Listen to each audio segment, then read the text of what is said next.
મુખ્યમંત્રી કૃષિ યાંત્રીકરણ યોજના અંતર્ગત પાદરા તાલુકાના 390 જેટલા ખેડૂતોના કૃષિ સાધનોની ચકાસણીનો કેમ્પ યોજાયો હતો।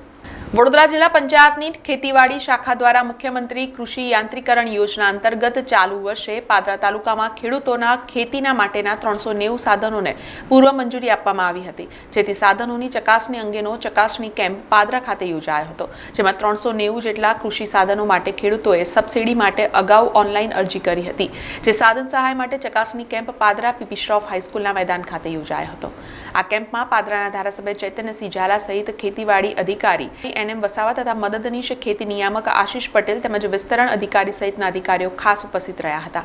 ગુજરાત સરકાર શ્રી દ્વારા ખેડૂતોને ખેતીના સાધનોમાં સહાયરૂપ થવા માટે ખેતીના સાધનો ખરીદ કરવામાં સબસિડી આપવામાં આવે છે।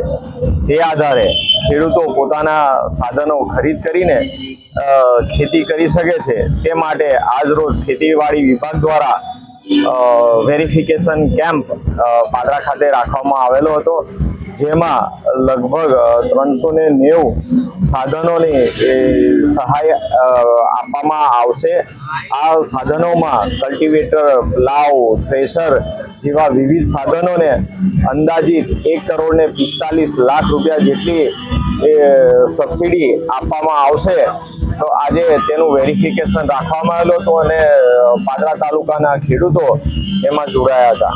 પાદરામાં 390 જેટલા ખેડૂતોના કૃષિ સાધનો માટે યોજાયેલા ચકાસણી કેમ્પમાં સરકાર તરફથી મળવાપાત્ર સબસિડીના લાભાર્થી ખેડૂતે સરકારનો પણ આભાર વ્યક્ત કર્યો હતો। જે કેમ્પ રાખવામાં આવેલો હતો એમાં રોટોવેટર, ડીશો, પ્લાવ, ડોકી બધા માટે કેમ્પ રાખવામાં એમાં સરકાર દ્વારા ઓનલાઈન અરજી કરવાની હોય છે। એમાં મંજૂરી આવ્યા બાદ સાધનની ખરીદી કરવામાં આવે છે અને એમાં 50%ની સબસિડી આપવામાં આવે છે। આનાથી ખેડૂતોને ઘણો ફાયદો થાય છે અને 50%ની રકમ મતબર ખેડૂતને પાછી મળે છે। એ માટે ગુજરાત સરકાર અને ખેતીવાડી શાખાનો અમે ખૂબ ખૂબ આભાર માનીએ છીએ। વડોદરા જિલ્લાના ખેતીવાડી શાખાના અધિકારીઓએ પણ પાદરા તાલુકામાં યોજાયેલા કૃષિ ચકાસણી કેમ્પમાં ઉપસ્થિત રહ્યા હતા અને ખેડૂતોના કૃષિ સાધનોની ચકાસણી કરી હતી, જેઓને આવનાર દિવસોમાં ખેડૂતોને મળવાપાત્ર સહાય પણ તેઓના ખાતામાં જમા થશે।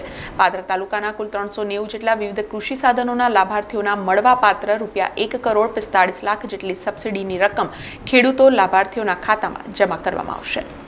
આ અરજી કર્યા બાદ ખેડૂતોએ સાધન ખરીદી કરીને આજે ચકાસણી માટેનો કેમ્પ આ પાદરા ખાતે રાખવામાં આવ્યો હતો, જેમાં 390 જેટલા સાધનો આજે ચકાસણી અર્થે અહીં આવ્યા છે।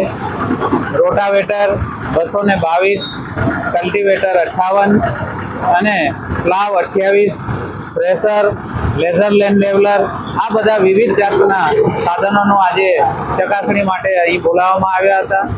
આ ચકાસણી કેમ્પ બાદ તમામ ખેડૂતોને ચકાસણી સબસિડીની રકમ છે એ 10 થી 15 દિવસની અંદર તેઓના બેંક ખાતાની અંદર જમા આપવામાં આવશે। સમાચારોના સતત અપડેટ માટે TNN ન્યૂઝને YouTube પર સબસ્ક્રાઇબ કરી બેલ આઇકોન પ્રેસ કરો અને અમારી સાથે જોડાયેલા રહો Facebook, Instagram અને Twitter ઉપર।